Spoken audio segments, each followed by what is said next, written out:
උඹලා මං කියපු හින්දාද සිංහල භාෂාවේ සංශෝධනය වෙන්න ඕන වචන සංශෝධනය කරන්නේ නැත්තේ. මමත් ග්‍රීක මහා පඬිවරයෙක් ඇරිස්ටෝටල් නිකොලස් තාපි වගේ වුණා නම් බලත් මං කියන වෙනස් කරන්නේ. මං එදා කිව්වා දියවැඩිය හැදෙන්නේ සීනි වලට නෙවෙයි කියලා. දියවැඩියෙන් බිව්වට පස්සේ හැදෙන ලෙඩේ තමයි දියවැඩියාව.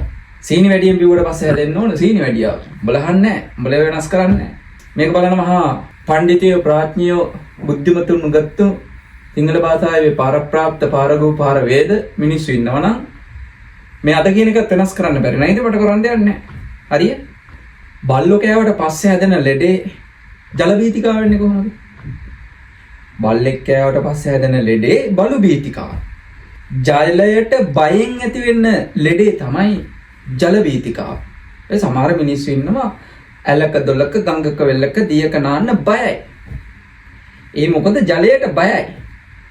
අන්නේ ලෙඩේට අපි කියනවා ජල බීතිකාව කියලා. බල්ලෝ කෑවට පස්සේ හැදෙන්නේ බලු බීතිකාව.